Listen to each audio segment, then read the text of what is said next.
So the Galaxy Note series has been a while for quite a while. I mean, like almost 10 years. And the Note 9, of course, was the pinnacle last year of what the Galaxy Note series is. It's going to change this year with the Note 10, which we'll get to in this video. But the Note 9 is an interesting device. Design-wise, it's got that rectangular look, which is very Note specific. But I like the feel of the device. It's got features that even some of the S-Line this year doesn't have. But I think a lot of users will understand that the Galaxy Note series has taken us from the small thinking of small displays to a much larger worldview. I remember the very first Galaxy Note. I was there at that event. It wasn't even an event. It was basically a pre-briefing, and it was exclusive to AT&T. And people said, I remember a big publication said, look, it's stupid. We don't need big displays. The pen sucks. So many things. But look at where we are today. The Galaxy Note line is one of the best-selling smartphone lines in the world.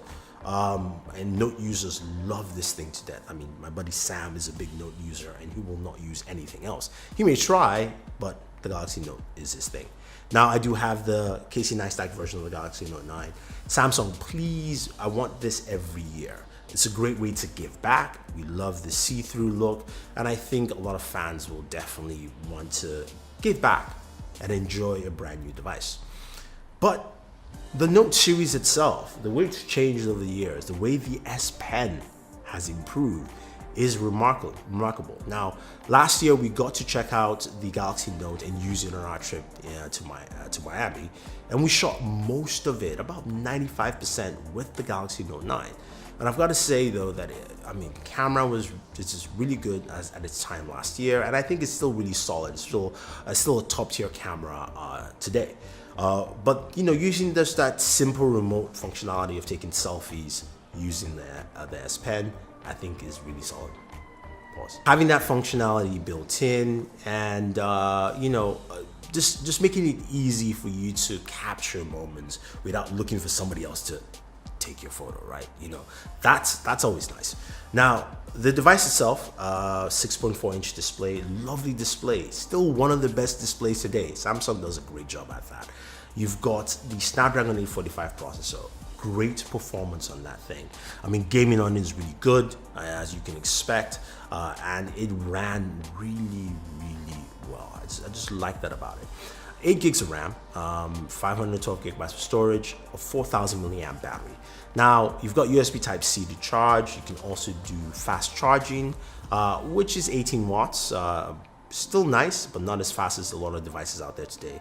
And wireless charging as well, which is also slightly slower, but again, packed with the features you want. IP67 rating, those kind of things that you would expect. Now, one of the things that it does have that recent Galaxy S devices don't have is the iris scanner. I like that. Being able to unlock my device by just looking at it. Yes, it was a little slow. At times, you do have to kind of look, but it ensured that it was just much more secure, and I do like it. The fingerprint sensor was in a good location at the back, so that made a lot of sense.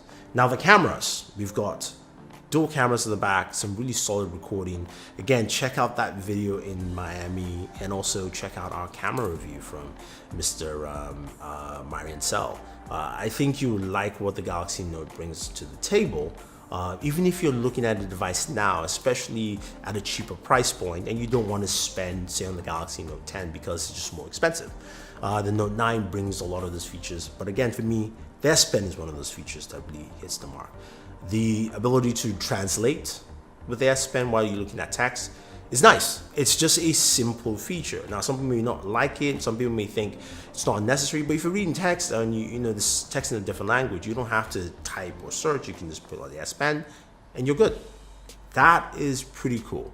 Those kind of abilities built into this, include the remote functionality using the camera, is great. Now, I would love to see what they do with this with the Note 10. Of course, they improve the writing ability, which is still key.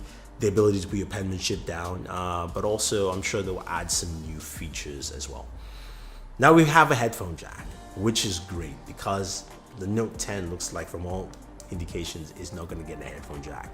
So Audio for me is really big, and I can use my headphones, and that's great, plus a 32-bit DAC, which is solid. It's not as great as LG's, but no one else is better.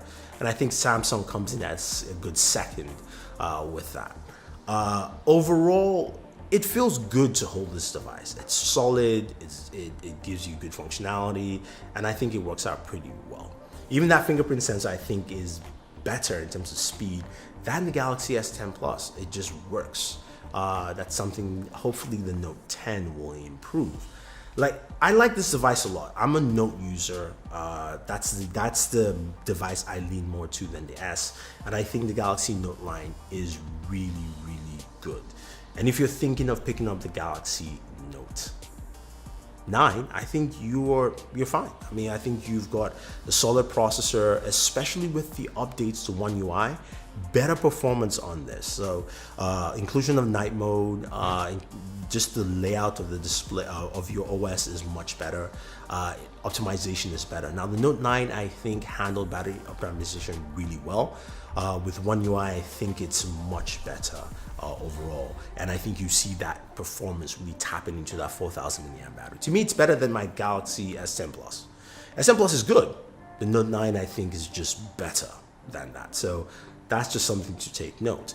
The front-facing camera on this is the only part I'm not too fond of. I like what they've done with the S10, and of course we'll see that with the Note 10, but the Note 9 front-facing camera is okay, in my mind. That's how I'll put it.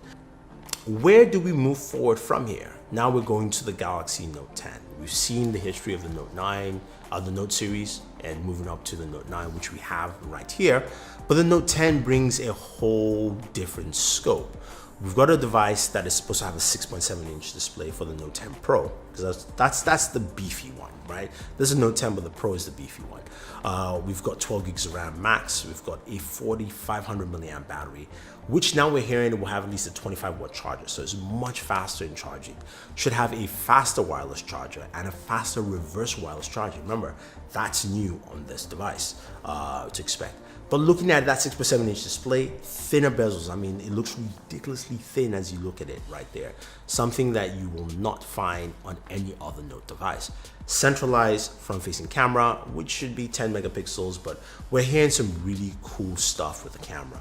And speaking of the cameras in the rear, 4 cameras. So we're getting a 12 telephoto, we're getting a 12 wide, which should include actually 3 f-stops, 1.5, 1.8, and 2.4. So that's actually pretty cool.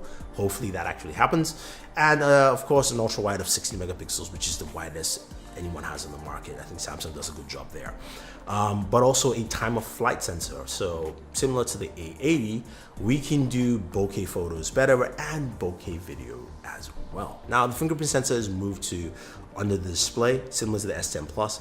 Hopefully it is just much more responsive. It's been a mixed bag. I wouldn't say it's bad, it's been a mixed bag. For me, sometimes it works really well, sometimes not so much. Depends on the update. Now, I hope this version of the Pro, Note 10 Pro or Plus comes with 5G, so we don't have to actually have a separate 5G model of this device. But with the S Pen, I don't know what we're gonna get. I think we'll get all the features we had last year. I don't know what's new. I think that we improve the writing ability, so it's just much cleaner and better. But there's a lot to surmise there. I'm just excited to hear what are the interesting packages that are packed into the Note 10, because I think a lot of people would appreciate that. Now, it's going to come with the Snapdragon 855 Plus processor, same processor in the ROG Phone 2, which means we should get some really great gaming performance. And we'll give you a video on that because, of course, that's what we like to do here. We'll also give you a video on that faster reverse wireless charging. Is it worth it now to charge a phone? Not just a smartwatch or your earbuds, but a phone. Speaking of audio, no headphone jack. From all the renders we've seen, there's none.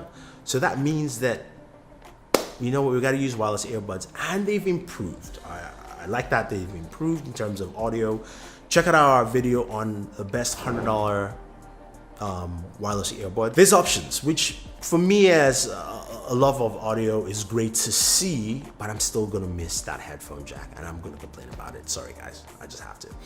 But I think, you know, we're in an interesting space. The Note series has come a long way, and and a lot of users have seen its growth.